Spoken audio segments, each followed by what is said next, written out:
Michel Foucault, archéologue du pouvoir. C'est notre série de cette semaine en ce début d'année 2026 où l'on célèbre le 100e anniversaire de la naissance de Foucault. Ce matin, la prison selon Foucault. Le groupe d'information sur les prisons, le GIP ou le GIP, selon les prononciations, était déjà créé lorsque Michel Foucault a publié en 1975 son livre « Surveiller et punir ». C'est lui, Foucault, qui avait créé le GIP pendant l'hiver 1970-1971 avec Pierre Vidal-Naquet et Jean-Marie Doménac, non sans écho dans l'acronyme lui-même à la GP, Gauche prolétarienne, mouvement maoïste dissous en mai 1970, dont beaucoup de militants ont rejoint le GIP. Il s'agissait d'entendre la voix des prisonniers sur leurs conditions de détention, de leur faire passer des questionnaires, de casser la séparation stricte entre le dedans de la prison et son dehors. Foucault venait d'entrer au Collège de France. Il a prononcé sa leçon inaugurale le 2 décembre 1970. Un peu plus tard, son livre « Surveiller et punir » sera le grand livre historico-théorique qui fera le point sur l'enfermement carcéral, sur ses raisons profondes, sur la logique qui s'y déploie, une logique née dans la deuxième moitié du XVIIIe siècle. On ne trouve vraisemblablement pas de groupes sociaux sans punition. Ce qui me paraît, en revanche, assez caractéristique de notre société, c'est la surveillance. Pour ça qu'à vrai dire, j'aurais dû appeler mon livre « Punir et surveiller ». La surveillance étant curieusement une des manières, je ne dis pas exactement de punir, mais de faire fonctionner le pouvoir punitif. Bon, parce que il me semble que dans la société, même encore au XVIIIe siècle, le nombre de gens qui échappaient effectivement aux lois sous le coup desquels, normalement, ils auraient pu tomber, était immense. Le pouvoir pénal, le pouvoir de punir, était un pouvoir discontinu, lacunaire, plein d'alvéoles, plein de trous. Ce qui explique d'ailleurs que lorsque, effectivement, on s'emparait d'un criminel, eh bien, les peines que l'on imposait étaient formidables. D'autant plus formidables que, justement, les autres couraient et qu'il fallait, comme on disait, faire exemple. L'effroi de la terreur devait compenser la discontinuité de la punition. Et il me semble qu'à partir de la fin du XVIIIe, début du XIXe, on a cherché à avoir un pouvoir punitif qui pouvait être plus doux dans la mesure même où il était plus continu et où, en principe, personne n'échappait.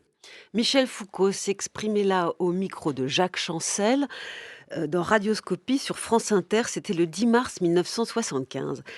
La surveillance, donc, à l'entendre, semble plus fondamentale encore que la punition dans la prison. Nous allons essayer de comprendre ce propos de Foucault, tout ce qui est impliqué là, avec mes deux invités de ce matin. Bonjour Philippe Sabot. Bonjour. Vous êtes professeur de philosophie contemporaine à l'Université de Lille et spécialiste de Michel Foucault. Vous avez notamment participé à l'édition des œuvres de celui-ci paru dans la Bibliothèque de la Pléiade en 2015 chez Gallimard. Vous avez édité pour Le Seuil certains cours et travaux de Foucault et publié aussi des ouvrages sur sa pensée. Tout cela est précisé sur notre site. Et bonjour Pierrette Poncela.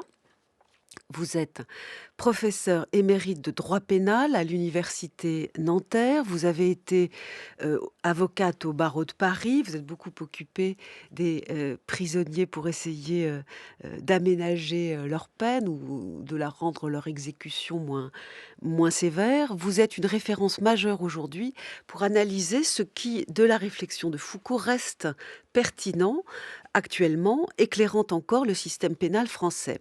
Votre livre paru chez Dalloz en 2024 fait autorité. Je suis très heureuse que vous ayez accepté notre invitation. Cet ouvrage s'intitule « Avec Foucault, une analyse stratégique des pratiques pénales ». Pierrette Poncela, est-ce effectivement la surveillance qui vous paraît aujourd'hui encore l'enjeu le plus fondamental de l'emprisonnement ? C'est un enjeu, mais ça n'est pas le seul. La surveillance, je dirais que c'est une technique qui est mise en œuvre dans l'exécution de la peine, s'il s'agit de prison. Oui, bien sûr, c'est la surveillance. Sauf qu'aujourd'hui, évidemment, les modalités de surveillance ont considérablement été transformées depuis surveiller et punir, bien entendu. On va y revenir et on Oui, parlera aussi bien sûr du GIP, oui, je qui est pense, qui oui, oui, qui oui. est, un mouvement important ayant effectivement produit, alors peut-être pas tout seul, mais quand même, des réformes, notamment, en 1975. On va y revenir. Philippe Sabot sur le plan théorique, sur le plan des concepts, là, on a entendu Foucault dire: «Le vrai enjeu, c'est de surveiller, plus que punir». Nous verrons que dans d'autres, Mmh. à d'autres moments, il reviendra beaucoup sur l'enjeu de la punition. Qu'est-ce qu'il veut dire là, au moment de la sortie de son livre, en 1975, avouant même qu'il aurait dû appeler son livre Punir et surveiller. «Punir et surveiller», comme si d'ailleurs le deuxième mot Mmh. était plus important que le premier mot? Oui. Alors, ce qui est intéressant dans ce que dit Foucault, dans cet, entretien, c'est que effectivement, si on inverse le sens du titre, enfin si on inverse, pardon, les termes du titre de «surveiller et punir» pour, transformer en «punir et surveiller», on fait apparaître que, la surveillance est une manière finalement d'exercer la punition elle-même. Et donc au fond, on comprend que l'enjeu pour Foucault, c'est moins de comprendre, comment on punit ou, ce que l'on fait quand on punit, que de savoir comment s'exerce effectivement ce droit de punir, notamment dans cet espace particulier qui est celui de la prison. Mais, j'ajoute immédiatement, pour Foucault, ça n'est pas le seul espace dans lequel s'exerce justement quelque chose de l'ordre de la surveillance.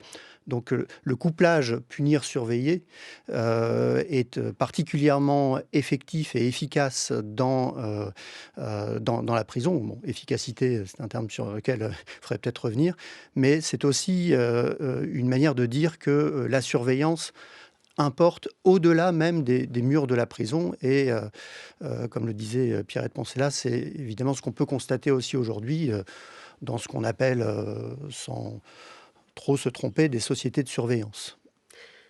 Mais est-ce que ça veut dire que la peine, la punition, c'est la surveillance?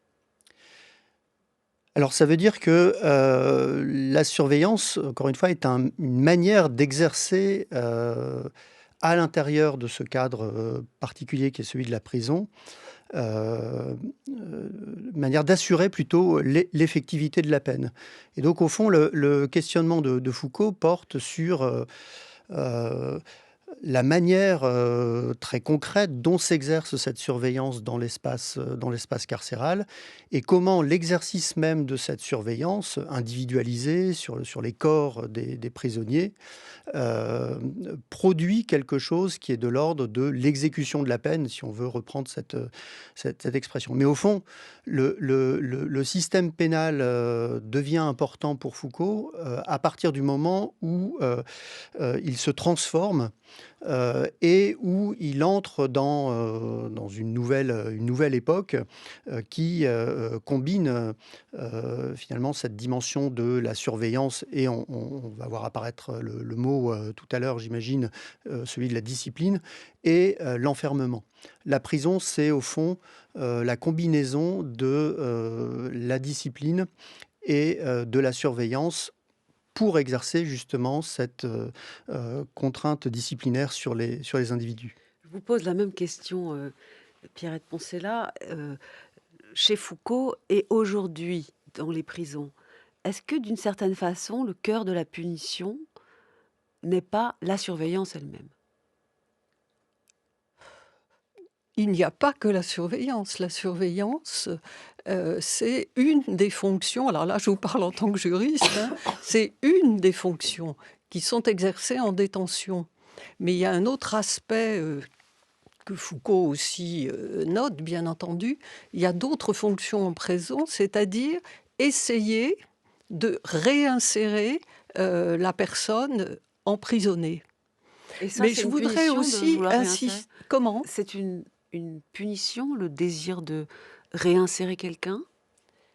C'est pas une punition, c'est un objectif, qui est fixé, officiellement individualisé et réinséré. Ce sont les objectifs de la punition. Mais je voudrais dire autre chose quand même sur l'emprisonnement. Ce Oui, qui a été très important aussi, et que Foucault examine, c'est, puisque les formes, ce qu'il étudiait dans Surveiller et punir, hein, comment les formes de punir ont varié, c'est ce qui est tout à fait nouveau, c'est la privation de liberté comme peine. Et la privation de liberté comme peine, nous le devons l'origine à Adrien Duport, qui était un député de la Constituante en 1791, quand on a fait le premier code pénal, et qui, pourquoi l'emprisonnement? Parce que le plus grand bien que l'on ait, c'est la liberté. Et donc, si c'est le plus grand bien pour chacun, alors ce sera ça la plus grande punition, c'est-à-dire privé de liberté. alors à ce propos, évidemment, on va revenir aux premières pages très célèbres de Surveiller et punir, ce livre de Michel Foucault de 1975, où il évoque Damien, qui a essayé de commettre un régicide à coups de canif contre Louis XV et qui va subir une peine qui, à l'époque, était celle qu'on prononçait en cas de régicide, mais ce sera le dernier à subir cette horrible peine qui est l'écartèlement. Le texte de Foucault est connu. Je me permets juste de rappeler que l'écartèlement, c'est 4 chevaux avec des cavaliers à moitié ivres pour supporter ce qu'ils vont faire et que c'est plus de 2 heures parce qu'on n'arrache pas comme ça des membres. On n'avait même pas le droit de couper les tendons. Enfin, c'est épouvantable. Euh, il commence là-dessus pour suggérer que ce qui est arrivé après, à savoir l'emprisonnement et la privation de liberté, garde des points communs avec cette cruauté ou est-ce une rupture?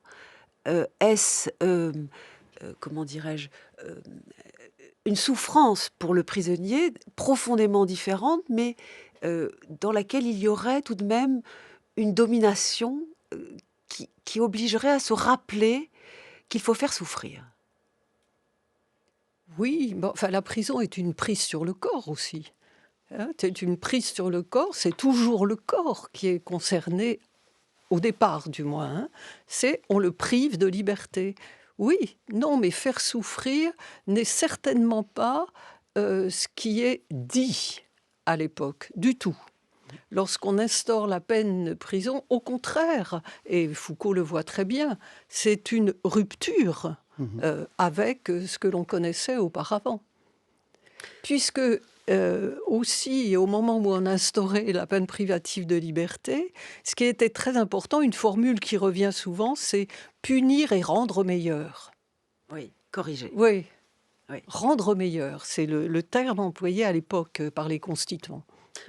Philippe Sabot. Oui, peut-être juste, puisque vous citez le début de Surveiller et punir, ça commence par l'éclat des supplices, le supplice de Damien, le régicide, et ça se poursuit immédiatement, je dirais sans transition, dans un effet rhétorique assez magistral, par le règlement intérieur de la maison des jeunes détenus à Paris, trois quarts de siècle plus tard. Donc, ce que fait Foucault, c'est en rassemblant ces deux textes, c'est de montrer que finalement, d'un côté, on a effectivement ce corps écartelé avec toute l'horreur que ça suscite, hein, et quand on fait lire encore aujourd'hui ce texte à des étudiants, on voit qu'ils sont horrifiés, et en un sens, heureusement qu'ils sont horrifiés. Et puis, juste après, cette espèce d'article, enfin de suite d'articles qui égrènent un emploi du temps, des obligations réglées dans le temps et dans l'espace. Et donc finalement, ça renvoie à ce qu'on disait tout à l'heure, c'est-à-dire que d'un côté, on a une forme d'exercice de la punition, on pourrait dire, qui passe par le châtiment, et le châtiment corporel le plus éclatant, qui rappelle aussi la puissance du souverain. Et puis de l'autre, on a bien en deçà de cette espèce d'éclat du châtiment corporel jusqu'à la mort, quelque chose qui s'installe progressivement justement avec la surveillance et qui est plutôt de l'ordre de la correction, où il s'agit de surveiller pour corriger. Et l'une des interrogations de Foucault, en tout cas celle qu'il suscite à partir de ce rassemblement de deux textes complètement hétérogènes, ou qui en tout cas ont des effets très différents sur le lecteur, et qui disent des choses très différentes, c'est d'interroger au fond la question de l'adoucissement des peines.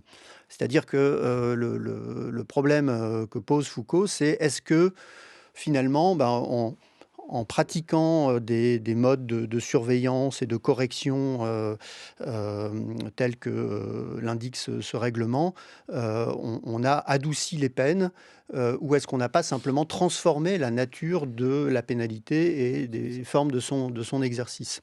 Et c'est là que commence finalement surveiller et punir, c'est-à-dire la question de fond, est-ce que en faisant naître des prisons, parce que le sous-titre de Surveiller et punir, c'est naissance de la prison.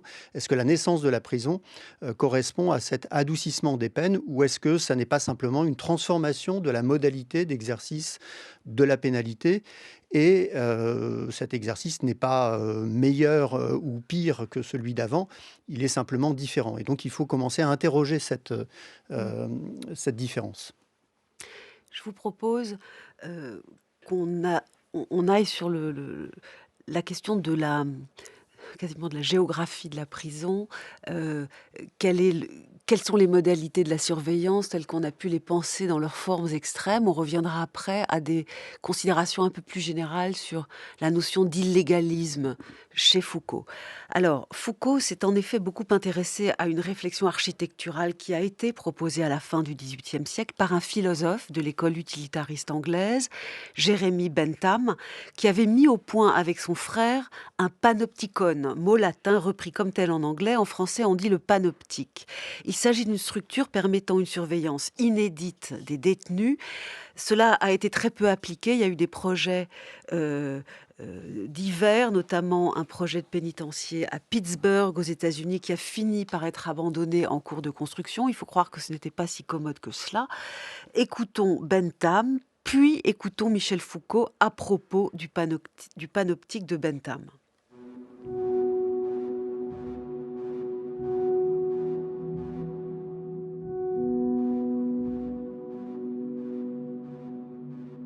Une maison de pénitence, sur le plan que l'on vous propose, serait un bâtiment circulaire, ou plutôt ce seraient deux bâtiments emboîtés l'un dans l'autre. Les appartements des prisonniers formeraient le bâtiment de 6 étages.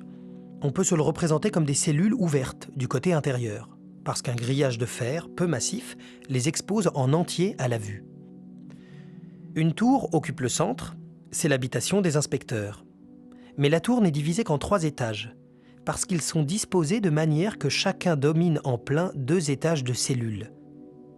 La tour d'inspection est aussi environnée d'une galerie couverte d'une jalousie transparente qui permet au regard de l'inspecteur de plonger dans les cellules et qui l'empêche d'être vu, en sorte que, d'un coup d'œil, il voit le tiers de ses prisonniers et qu'en se mouvant dans un petit espace, il peut les voir tous dans 1 minute. Mais fût-il absent, l'opinion de sa présence est aussi efficace que sa présence même. L'ensemble de cet édifice est comme une ruche dont chaque cellule est visible d'un point central. L'inspecteur, invisible lui-même, règne comme un esprit, mais cet esprit peut au besoin donner immédiatement la preuve d'une présence réelle. Cette maison de pénitence serait appelée panoptique, pour exprimer d'un seul mot son avantage essentiel, la faculté de voir d'un coup d'œil tout ce qui s'y passe.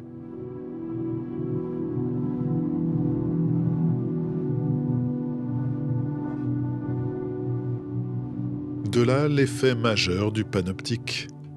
Induire chez le détenu un état conscient et permanent de visibilité qui assure le fonctionnement automatique du pouvoir. Faire que la surveillance soit permanente dans ses effets, même si elle est discontinue dans son action, que la perfection du pouvoir tende à rendre inutile l'actualité de son exercice. Que cet appareil architectural soit une machine à créer et à soutenir un rapport de pouvoir indépendant de celui qui l'exerce. Bref, que les détenus soient pris dans une situation de pouvoir dont ils sont eux-mêmes les porteurs.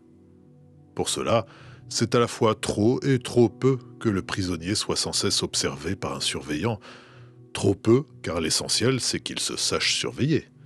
Trop parce qu'il n'a pas besoin de l'être effectivement. Pour cela, Bentham a posé le principe que le pouvoir devait être visible et invérifiable. Visible, sans cesse le détenu aura devant les yeux la haute silhouette de la tour centrale d'où il est épié. Invérifiable, le détenu ne doit jamais savoir s'il est actuellement regardé, mais il doit être sûr qu'il peut toujours l'être.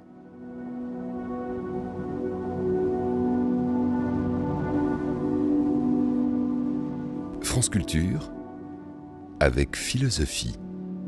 Géraldine Mühlmann. Nous parlons de la prison et des analyses de Michel Foucault à ce sujet. C'est un épisode de notre série consacrée à Foucault. Je suis en compagnie de Philippe Sabot et de Pierrette Poncela. Pierrette Poncela, vous êtes juriste, vous connaissez très bien le système carcéral français. Ce qu'on entend là, c'est que Foucault emprunte au dispositif imaginé par Bentham l'idée que ce qui est fondamental, c'est que le détenu sache qu'il peut tout le temps être surveillé, même s'il ne l'est pas effectivement. C'est pour ça que tout à l'heure, je vous ai demandé si ce n'est pas le fond de la peine, de savoir que incessamment on est surveillé. Et je voudrais vous demander si c'est toujours le cas. On voit beaucoup... prenons par exemple l'épouse de Jeffrey Epstein, Ghislaine Maxwell. On la montre aujourd'hui dans sa prison à Brooklyn, dans sa cellule. On peut avoir l'image vidéo en permanence, quoi qu'elle fasse ses besoins.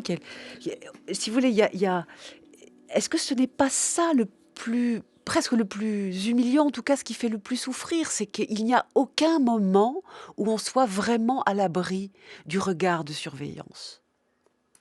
Oui, c'est nous qui disons ça, mais il faudrait demander aux détenus. Vous voyez, si on est foucaldien, Oui. nous ne pouvons pas, et pour moi c'est très important, parler à la place des détenus. Est-ce que, et je ne connais pas de recherche récente qui ait pointé cette question qui maintenant se pose différemment puisqu'il y a les caméras. Mais en tout cas, ça confirme l'importance. Le fait qu'il y ait les caméras, c'est dans la même logique. Oui. Évidemment qu'il y a la privation de liberté, mais en plus, dans le coin où on est enfermé, on est tout le temps vu. Et on a encore poussé plus loin cela par rapport à ce que disait Foucault en 1975 ? Dans le principe, c'est exactement la même chose. Mais évidemment que les moyens qui sont mis en œuvre actuellement sont autrement plus efficaces. Autrement plus efficace, vous voyez. Et Philippe Sabot, le monde de la prison, contrairement à ce qu'on aurait pu croire à cause de tout un monde militant qui a obtenu des avancées, des réformes, en réalité, n'est-il pas encore plus foucaldien à cet égard grâce aux instruments techniques de surveillance ? Oui, alors, d'une part, pour rejoindre ce que disait Pierrette Poncela, j'ai envie de dire que la situation des prisons qu'on connaît, pour ce qui nous concerne peut-être par des enquêtes interposées, montre que l'état de surpopulation carcérale accentue, disons, ces phénomènes de surveillance. Et finalement, l'espèce d'épure panoptique que décrit Bentham et que Foucault reprend dans Surveiller et punir passerait presque pour un idéal, au sens où, je suis un peu provocateur, mais au sens où le surveillant, l'œil du surveillant traverse au fond une cellule où il y a un individu. Donc c'est le principe de l'individualisation qui est au cœur de cette logique de la surveillance. Oui. Alors que, évidemment, quand vous retrouvez à plusieurs dans une même cellule, je dirais que la surveillance du surveillant, potentiel ou effectif, est remplacée et accentuée par la surveillance des uns et des autres dans un espace confiné. Si je peux juste sur ces deux textes qu'on vient d'entendre, qui sont évidemment très, très intéressants, peut-être deux choses à noter. La première, c'est que peut-être par provocation, Foucault a dit que il avait plus appris avec Bentham qu'avec Kant et Hegel.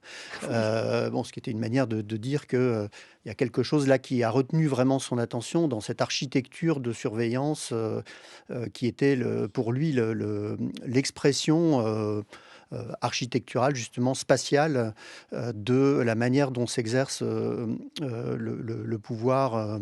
Et la manière dont il souhaitait en rendre compte. Et la deuxième chose, c'est que au fond, ce panoptique, donc qui est une espèce de dispositif, Foucault parle d'appareil architectural, machine à créer et à soutenir un rapport de pouvoir. Ce dispositif est un dispositif qui est fondé sur une asymétrie de la visibilité. C'est un voir sans être vu. Et ce voir sans être vu installe finalement dans la visibilité le prisonnier qu'il y ait un œil réel au bout de la chaîne ou dans la tour centrale ou pas. Et ce principe même du voir sans être vu, il me semble qu'il est étendu par Foucault dans Surveiller et punir lorsqu'il passe de cette architecture panoptique qu'il décrit avec Bentham, au panoptisme, c'est-à-dire à un principe de surveillance généralisée qui, au fond, et c'est sans doute l'ambition de Foucault, s'exerce bien au-delà des murs des prisons. Et on pourrait dire que le raffinement des techniques de surveillance le montre encore aujourd'hui. Oui, je vous en prie, Pierrette Poncela. Oui, Bien ce sûr. que je voulais dire, c'est que, disons, au début des années 80, il était clair pour Michel Foucault que le modèle des sociétés disciplinaires correspondait à ce que nous étions en train de quitter. Et que,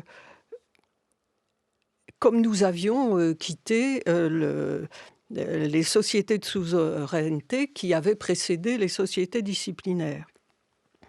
Et Foucault avait compris ce que supposaient, par exemple, les peines alternatives qui ont été introduites en 1975. Le bracelet L'alternative à l'emprisonnement. C'était réaliser et perfectionner une normalisation des comportements à un moindre coût politique et économique que celui exposé par la prison. Et en 1976, si je le lis là, il écrit « Il s'agit aujourd'hui d'investir la vie de part en part ». À propos du biopouvoir, il écrit cela, lequel aura besoin de mécanismes continus, régulateurs et correctifs. Quant à l'institution judiciaire, elle s'intégrera à un continuum d'appareils. Ses fonctions seront principalement régulatrices. C'est-à-dire qu'on passe du principe de la surveillance à la précognition des actes et des intentions. Et ça, c'est important aussi à noter. Surveiller et punir a été un moment, mais après surveiller et punir, Foucault a continué à réfléchir à cette question et à évoluer. Et à dire non, mais alors maintenant il faut faire autre chose, qui est bien plus redoutable. Alors l'évolution de Foucault, on l'entend en effet. Par exemple, à propos de ce que vous disiez tout à l'heure sur le fait que la prison avait l'objectif de corriger. C'était un des enjeux de la discipline. Il le souligne encore fortement en 1975. Il est beaucoup plus réservé en 1977. Ouais. Je vous propose d'écouter donc deux archives. D'abord, à nouveau dans Radioscopie sur France Inter, en 1975. Un magistrat, bien sûr, les juges, ils punissent lourdement. Bon, mais si vous essayez de leur demander pourquoi ils punissent, comment ils justifient le fait de punir, C'est rarement justement en termes de châtiment, c'est jamais en termes d'expiation qu'ils vont vous l'expliquer. Ils vont vous dire que s'ils punissent, c'est finalement, bien sûr, pour faire exemple, mais surtout pour corriger, pour améliorer. Ils se prennent pour des techniciens du comportement, en quelque sorte. Le comportement de l'individu puni, qui, en principe, doit, au terme de sa punition, être amélioré. Correction également du comportement des autres, qui, par cet exemple, doivent comprendre que leur intérêt n'est pas de commettre une action de ce genre. Donc, le magistrat n'est pas, si vous voulez, l'agent de la souveraineté, du souverain qui fait expier un crime. Il est le technicien du comportement qui doit mesurer la peine à l'efficacité correctrice qu'elle aura sur le coupable ou sur d'autres. Et du coup, vous voyez bien qu'il ne punit pas. Il dit « je corrige », c'est-à-dire « je suis une sorte de médecin ». Une sorte de médecin, corriger, soigner. Et pourtant, écoutez, en janvier 1977 sur France Culture, Foucault suggère que l'enjeu est bien plus de, loin de viser à aider les individus à s'en sortir, à se corriger, l'enjeu semble être de donner naissance à une catégorie de délinquants, de faire exister cette catégorie. Écoutez-le. Je me suis tout de même aperçu que, d'abord, la prison n'était qu'en apparence une manière d'empêcher les gens de commettre des délits, mais qu'il était très facile de passer derrière cette apparence et de voir comment la prison était une manière, au contraire, de fixer les gens dans la délinquance. Tout le monde sait que quelqu'un qui sort de prison n'a littéralement d'autres ressources, sauf une proportion très faible de gens, n'a d'autres ressources que de vivre dans la délinquance, ou en tout cas à côté de la délinquance, aux frontières même de l'illégalisme. D'où l'idée m'est venue qu'en fait, les interdits dans une société ne sont pas l'objectif tactique fondamental, que ce qui est recherché à travers les interdits, c'est toujours quelque chose de positif. Le pouvoir n'est pas fondamentalement ce qui dit non, mais ce qui, à travers les interdits, permet la gestion, le contrôle, la surveillance, l'utilisation d'un certain nombre de choses. Alors ça, c'est vraiment très intéressant parce que, notamment grâce à l'action du groupe d'information sur les prisons, le GIP ou le GIP, il y a eu une loi en mai 1975 qui évoquait les centres de détention, en précisant qu'un objectif majeur était la réinsertion. Et là, Foucault suggère non seulement que ça ne marche pas, la réinsertion, mais que l'intention profonde attachée à la prison n'est peut-être même pas d'envisager la réinsertion. L'objectif serait de, je le cite, fixer les gens dans la délinquance. Qu'en pensez-vous, Pierrette Poncela? Je ne le suivrai pas là-dessus, fixé dans la délinquance. Il y a un autre aspect qu'il développe qui me convient mieux. Isoler une forme d'illégalisme, parce que la gestion différentielle des illégalismes est quelque chose aussi de très important, c'est Foucault. Donc isoler une forme d'illégalisme qui est la délinquance. Mais qu'est-ce que ça veut dire l'illégalisme? Alors c'est un concept de Foucault, je vous propose qu'on le déplie, car il y a, si j'ai à peu près compris, mais la vérité c'est que j'ai pas très bien compris, plusieurs sortes d'illégalisme selon Foucault. Je vous écoute, Philippe Sabot. Oui, alors peut-être juste pour introduire à cette question de l'illégalisme, ce qu'on vient d'entendre est très important pour comprendre ce que Foucault essaye de faire dans Surveiller et punir. C'est-à-dire que précisément, il dit très, très clairement la prison échoue, elle est critiquée pour ses échecs, elle ne rétablit pas, ne réinsère pas, mais au contraire, les gens récidivent quand ils sortent de prison, etc. Bon. Et donc finalement, la question n'est pas de se lamenter sur cet échec, mais de comprendre pourquoi, malgré cet échec, la prison est quand même maintenue. Et au fond, la thèse que développe Foucault, c'est que la prison réussit quand même quelque chose. Et elle réussit à gérer les illégalismes. Alors, le terme d'illégalisme est intéressant quand il est pris au pluriel, effectivement, parce que Foucault a analysé différentes formes d'illégalisme et en particulier, il a indiqué que la prison visait à gérer, à contrôler, à réguler les illégalismes populaires. C'est-à-dire des illégalismes qui procèdent de classes sociales inférieures, qui pourraient s'en prendre justement aux classes dites supérieures, qui possèdent l'appareil de production. Et donc parmi les illégalismes, il fait cette distinction entre l'illégalisme de prédation, qui est le fait de voler quelque chose. Et quand on vole quelque chose, on enfreint le droit de propriété, et donc on met en question finalement l'un des principes de la société bourgeoise, capitaliste, si l'on veut. Et puis il y a aussi cette forme d'illégalisme qui est plus difficile peut-être à cerner, qui est l'illégalisme de dissipation.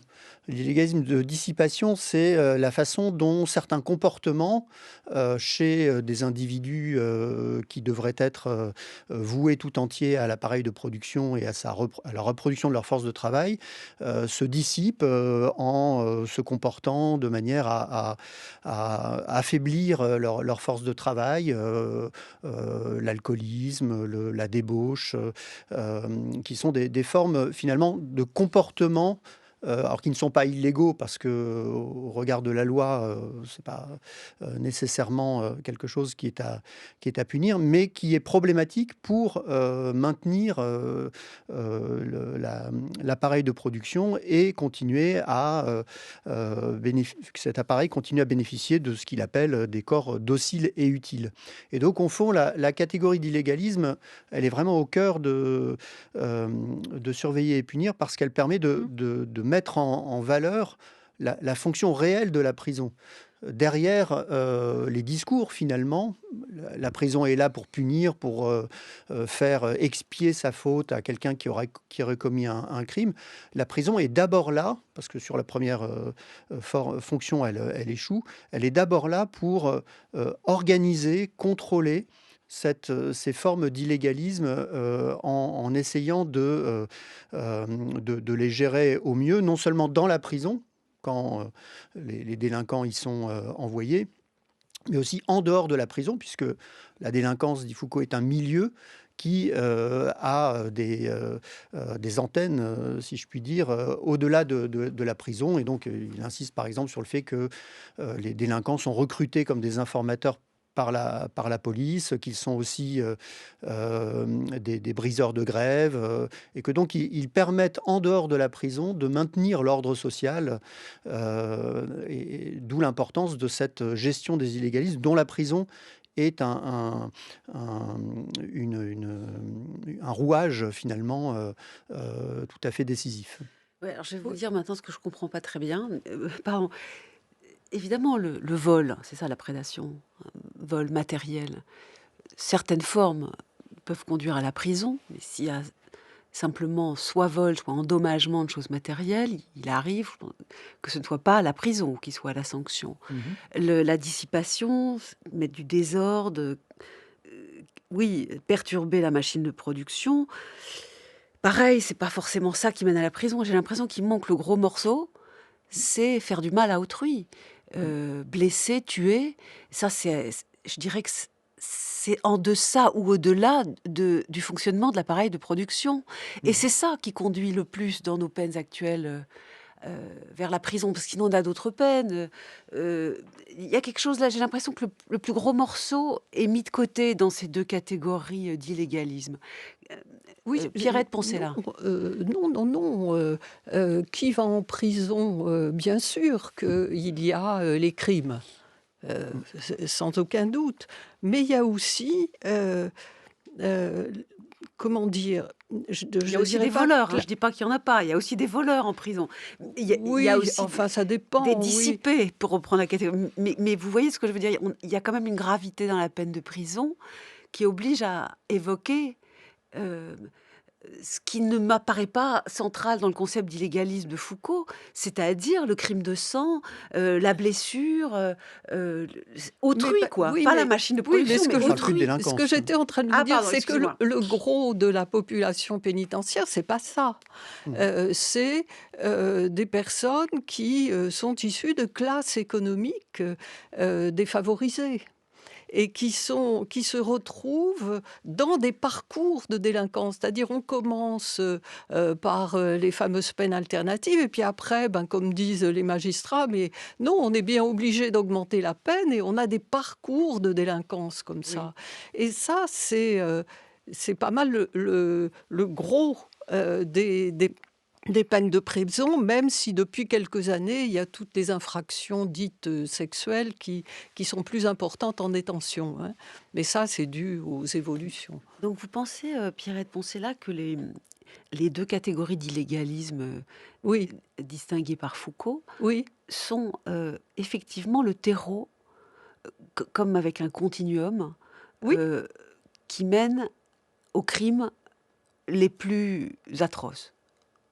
Vous pensez qu'il faut penser en continuum, c'est un milieu de la Non, délinquance? je pense pas, non. Non, ça Moi non dépend plus, des je suis pas sûre, en parcours. tout Ça cas. dépend des parcours. Oui. Non, non, non. Mais vous voyez, je trouve que ce qui est important, pardonnez-moi de faire retour sur ce que l'on a déjà dit, mais sur les illégalismes, Oui. hein, qui est central au fond, la gestion différentielle des illégalismes, qui rejoint ce que vous êtes en train de dire. Euh, L'échec de la prison, que l'on souligne beaucoup, mais ce que Foucault dit très bien, déjà à son époque, c'est qu'en échouant, la prison, elle manque pas son but. Mhm. Au contraire, elle le réussit, c'est-à-dire elle isole et elle souligne une forme d'illégalisme, Mhm. la délinquance, Oui. comme on peut en parler. Et elle a aussi cette fonction très importante. Elle substitue à l'infracteur, hein, moi qui est un terme que j'emploie toujours d'ailleurs, hein, Mhm. l'infracteur, parce que là on reste dans le droit, elle va substituer le délinquant. Mhm. Le délinquant, objet de savoir, naissance de la criminologie, Oui. et puis les propos ironiques et justes d'ailleurs de Foucault sur la criminologie. Donc le concept d'illégalisme, pour vous, est d'une grande richesse et toujours actuel? Ah oui, bien sûr. Le concept d'illégalisme, je crois qu'on ne peut pas s'en passer. Absolument. Et je pense que pour Philippe Foucault, Savon. le point important, c'est aussi d'indiquer que le système pénal, finalement, opère une sorte de découpe au sein de toute une série de transgressions de la loi, découpe entre ce qui est permis au fond, ou ce qu'on continue à permettre, et ce qu'on n'autorise pas en envoyant ceux qui enfreignent enfreignent la loi de ce côté-là en prison. Ce que je veux dire, c'est que au fond, le système pénal tel qu'il fonctionne, je pense qu'on pourrait le voir encore aujourd'hui, va d'un côté être très dur avec justement cette petite délinquance, on pourrait dire, ce que j'ai appelé tout à l'heure avec Foucault les illégalismes populaires, et puis tolérant au fond avec une forme d'illégalisme bourgeois qui consiste dans toute une série de manières de se comporter par rapport justement aux richesses. On pense à la fraude fiscale, entre autres. Et donc finalement, le système pénal fait un choix. Et il faut que ce choix soit mis au jour au lieu qu'on pense simplement que la prison est là pour corriger des gens qui n'ont pas leur place dans leur société, qui sont en quelque sorte perdus pour la société et qui, à peine sortis de la prison, sont voués à y retourner. C'est peut-être Je vous en prie, oui. un autre point sur infraction et délinquance. Je pense que c'est très important parce que si on considère au fond justement l'exercice de la pénalité par rapport à l'infraction, on pourrait dire qu'elle est pleinement dans son droit, si je peux employer cette expression, c'est-à-dire que le système pénal juge un acte. l'acte d'infraction. Alors que Foucault insiste sur le fait que le système pénal s'est progressivement orienté vers non plus simplement des actes, mais des êtres, des individus identifiés à travers cette catégorie de délinquance. Et donc ça, c'est vraiment aussi une thèse marquante de Surveiller et punir et au-delà.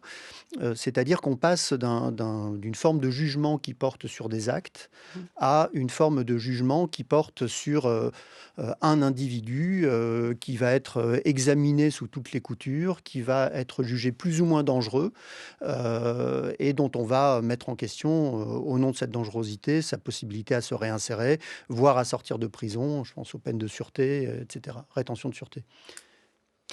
Pensez-vous à ce moment-là que, du point de vue de la logique foucaldienne, qui explique la création d'un milieu des délinquants qui est séparé du reste de la population, une logique de la prison, pensez-vous que, je dis bien du point de vue de cette logique, quelque chose d'inédit s'est passé lorsqu'on a vu un ancien président de la République dans une cellule? Pierrette Poncela. Pas pour moi. Non, non. C'est un délinquant économique et financier qui avait eu des fonctions de président de la République, qui se retrouvait en détention. J'ai trouvé que c'était très bien. Ma question n'était pas de Symboliquement. juger, c'est bien. Ma question était de savoir si ça ne, Est-ce qu'il y a ça un ne montre changement pas une évolution par rapport à ce qu'a dit Philippe Sabot, qui est que Oui, on a des classes sociales avec, mine oui, de rien, une non. certaine homogénéité dans les Non. cellules. Là, le système carcéral a montré que des figures plus bourgeoises, voire symboliquement très élevées dans la société, Oui. anciens présidents, pouvaient se retrouver en prison. Du point de vue de la logique, je ne vous demande pas forcément ce que vous en pensez, vous, personnellement, mais du point de vue de la Oui, logique de j'ai bien Foucault, compris, est-ce qu'il mais s'est passé quelque chose, là? bon, Il faut reconnaître qu'il n'y est pas resté très longtemps quand oui, même. non, non. Alors que c'est- justement, Mais non, le- il y a la réitération oui, c'est chez ça. lui, donc Oui. ça se passe aussi pour les autres. Et, Oui. et le propre de la délinquance et de ce milieu délinquant dont Mhm. parle Foucault, c'est justement l'espèce d'enchaînement des individus à ce milieu qui est constitué pour les enfermer au-delà même de la prison, c'est-à-dire pour les rendre au fond dépendants d'une identité qu'on a constituée et que la prison a fabriquée. Je crois que c'est un terme très important. Oui. La prison fabrique la délinquance, fabrique le délinquant, le personnage du délinquant. Et ça renvoie à la manière dont Foucault envisage le pouvoir. C'est-à-dire que le pouvoir n'est pas, ça a été dit tout à l'heure, un pouvoir qui s'abat d'en haut sur des individus en vue de les réprimer, de les contraindre depuis une position de surplomb. Le pouvoir fabrique, le pouvoir produit. Et dans le cadre de la prison, Foucault indique que le pouvoir fabrique cette figure du délinquant et que c'est avec cette fabrication que la prison réussit son coup, si je peux dire, Mhm. et ce qui explique qu'elle ait pu se maintenir malgré toutes les critiques qui ont pu être exercées dès la naissance de la prison. C'est ça le plus étonnant que relève Foucault, c'est que les critiques de la prison ont vraiment accompagné son déploiement Oui. dès le début. Et néanmoins, et on le voit encore aujourd'hui, il y a des prisons, on en construit de plus en plus et on est obligé de reconnaître qu'elle doit bien réussir quelque chose pour se maintenir et continuer à exister Oui, dans oui, nos oui. paysages. Mais vraiment, ce qu'elle réussit pour moi, je le maintiens, c'est Oui. la gestion différentielle Mhm. des illégalismes. Je crois que ça, c'est central pour moi. Et d'ailleurs, pour la délinquance économique et financière, alors là, c'est la juriste, Oui. on a créé quand même quelque chose qui nous vient d'ailleurs des États-Unis et d'autres pays d'Europe l'avaient fait avant nous, la convention judiciaire d'intérêt public qui est réservée à la délinquance économique et financière. Mhm. Vous pensez que le bracelet électronique Ah. produira aussi une nouvelle catégorie de délinquants bien identifiés comme tels, où les effets seront toujours moindres qu'un emprisonnement? en termes de création de cette catégorie? Non, je ne pense pas que ça crée une catégorie de délinquants. Là, c'est une possibilité qui est offerte de faire exécuter une peine en milieu ouvert. Parce que vous savez, c'est gradué, les peines. Non, non, je ne pense pas. Donc c'est une peine bien moindre du point de vue du fait de Bien fixer sûr, quelqu'un dans la bien sûr, catégorie bien de sûr. délinquant. Vous êtes d'accord? C'est marquer le corps, hein, c'est pour ça que je le dis aussi, parce Oui, que oui. d'un point de vue foucaldien, Oui, c'est marquer le corps. Alors ça ne se voit pas tout le temps quand on porte un pantalon, et sous le mais ça se pantalon. sait, Ouais. évidemment que ça se sait beaucoup. Je pense que la question du corps n'est pas indifférente pour Foucault. Oui, alors Foucault a été invité évidemment à réfléchir à cette question des alternatives à la prison, c'est-à-dire vraiment à l'enfermement dans les murs de la prison. Et il a souvent eu cette réflexion que finalement les alternatives à la prison ne sont pas la fin de la surveillance, ne sont pas la fin de ce contrôle fin qui s'exerce sur les individus et qui fabrique des individus d'un type spécial qu'on cherche à isoler au sein de la société, mais ce sont au fond des manières de déplacer les fonctions de la prison, puisque quelqu'un qui a un bracelet électronique porte avec lui finalement quelque chose de l'enfermement, parce qu'il ne peut pas se déplacer en dehors d'un certain périmètre, à certaines heures. Donc il y a toute une série de contraintes qui finalement sont déjà évoquées par Foucault quand il fait quand il fait l'analyse justement des formes que prend la discipline, un contrôle du temps, de l'espace, du corps. Et donc au fond, en milieu ouvert ou en milieu fermé, la surveillance se poursuit et les fonctions de la prison se prolongent.